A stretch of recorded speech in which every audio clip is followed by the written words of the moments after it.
computer. So which word game is this now, Rich? Number 11. 11. 11. Legs 11. It is. Bingo. That might be your next word list. Don't. I still have a very horrible memory of being 18 years old and my first ever pub job. And it was a working man's social club. And the social convener, thinking he was really witty, because in week 2 he said to me, "Oh, by the way, Ali, so whoever's on the bar that night, they normally shout out the bingo." I'd never even played the game. I was horrified. So I'll write you down a few of the catchphrases to help. I was like, grab headlights.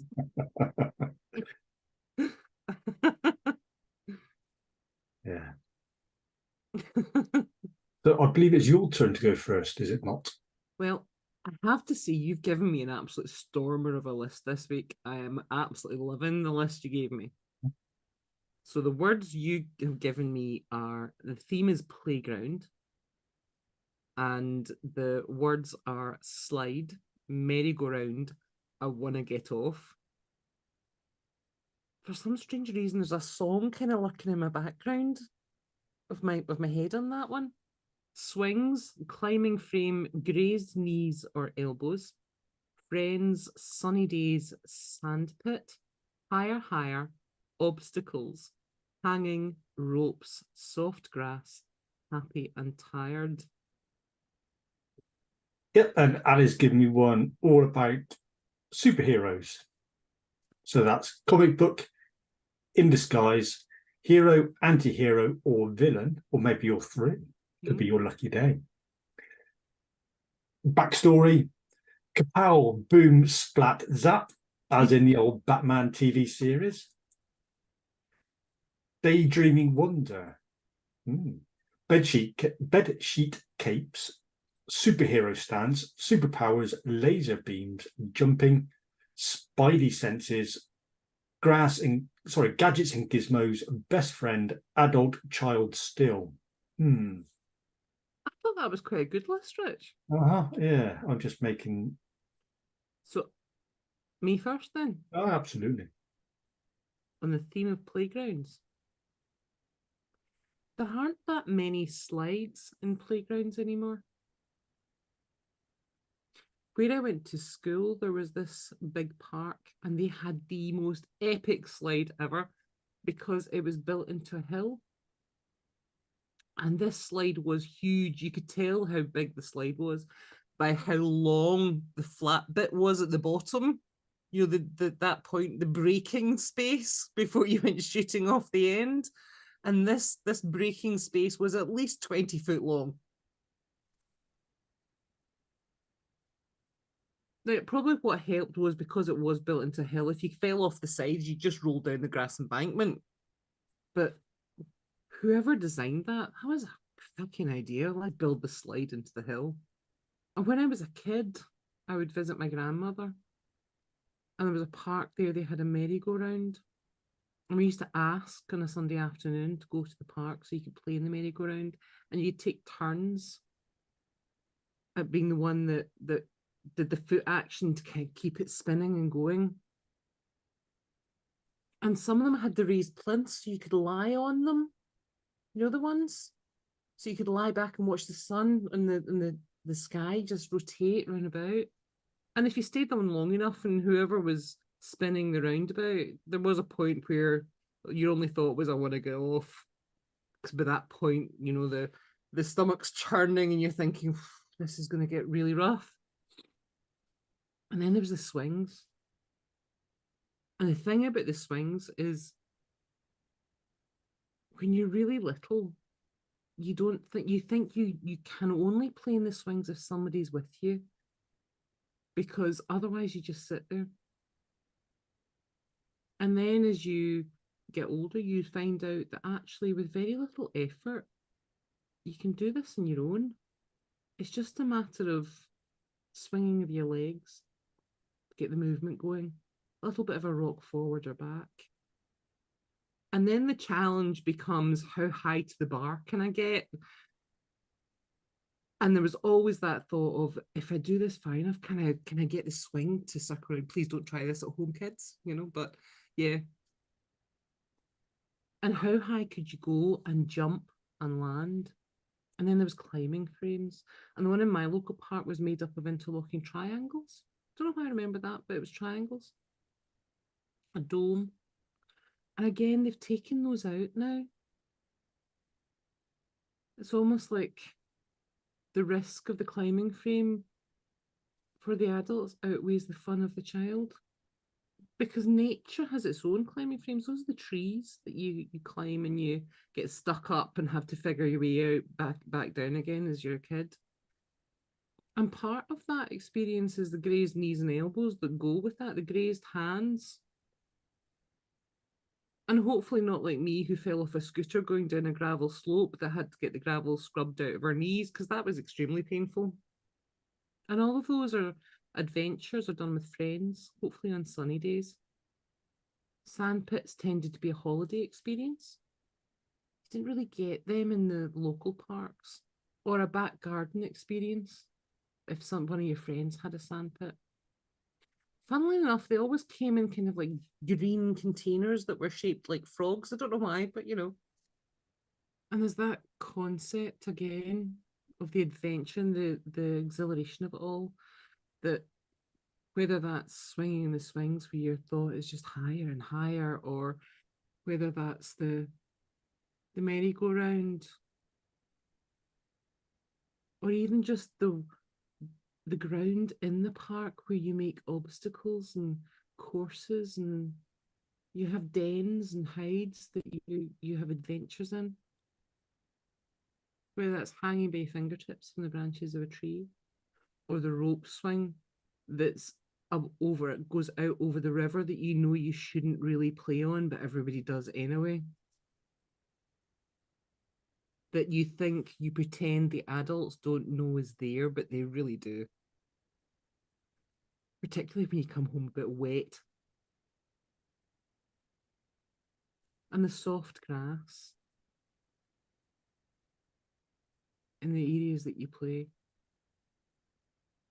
And in the summer, if the councils or the authorities or the parksmen haven't been quite as on it, then the grass gets to that kind of seed stage where it's almost for the child, it's almost waist high, and it becomes like a mini jungle that you can play in itself. And out of all, in those sunny days, there's that sense of dragging yourself home, probably with mud in your shoes, and trying to hide the fact that you're probably a bit wetter than you started out because of that rope swing over the river or the stream, or a few grazes that you didn't start the day with, but actually you're happy and tired. Hopefully so, Annie. Happy and tired. Good days. Muddy, yes. Muddy. Then getting told off. You've got grass stains on your clothes. Oh, that's the least of it. Could have added iodine as well. Carbolic soap. Carbolic soap and a scrubbing brush was taken to my knees and elbows. Yeah. That was the summer days where the tar in the road would still melt. I think they changed the consistency, and you used to come home because you've been playing in it, and you come home covered in tar. And again, my grandmother got butter out to scrub the tar off my hands. Your turn. It is. Walking into the shopping area, maybe even a mall, you come across a store that's full of comic books. Maybe you've even gone there in disguise, or you've picked a particular book that you enjoy. Then that book, you could be the hero, anti-hero, or the villain. And they've all started out in some way because that's their backstory. The hero could have come across something during their childhood that was quite horrific. The anti-hero may have developed into something else because he's seen things go wrong with the justice system and decided to take things into their own hands. And the villain, who pretty much everybody enjoys, may have started off with good intentions, but then things went a little too awry.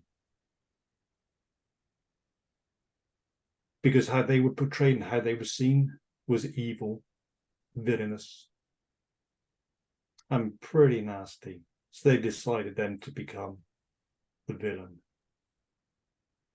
And it's a bit like the yin and yang, the hero and villain, Batman and the Joker, playing the opposites of each role. And that's their backstory. And through the pages or on film, you may see Kapow, boom, splat, and zap. As those images change in your mind, because that becomes a daydreaming wonder. Am I wearing that bedsheet cape?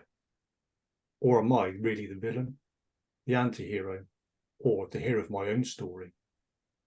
I would take on that superhero stance, standing tall, proud of who we are. We may even have superpowers that we just don't know yet. Maybe not quite able to shoot laser beams out of our eyes, or see X-ray, or have X-ray vision. But we may have superpowers in other ways, or being able to look at things of a different perspective. Yeah. Because sometimes we can just jump, and jump high. Maybe not as high as a tall story building, or fast and speeding locomotive, but we can jump and get what we've done. And that tingling Spidey sense. But just be careful where you throw those, slinging those webs everywhere. They get sticky and they can end up as a right old mess. But I do like Batman with his gadgets and his gizmos, flying around in his Batplane and his Batmobile and all the other stuff that he's got. And especially the Bat Belt with the Batarangs and all that sort of stuff. And with these superheroes of your mind, you've always got a best friend who's there to help you out in bad times and good times. Because it's always good being an adult with a child's still perspective, looking through these comics, looking through the way that you want to be, making those decisions. Nice. Mm-hmm. I thought I'd leave that hanging there. No, I don't think we ever grow out of our love of a good superhero, do we? No. The anti-hero is always seen as, I think, as one of the better characters. People like the anti-heroes. Well, I don't like my superheroes too clean cut. No. I like them a bit gothic and dark, I have to say. Yeah. And what would a superhero be without a good villain? There'd be nothing. They'd have to create one and create a monster. Yeah. Or would that superhero become the monster in themselves? Now there's the debate. Mm-hmm. Yep. Until next time. Until next time.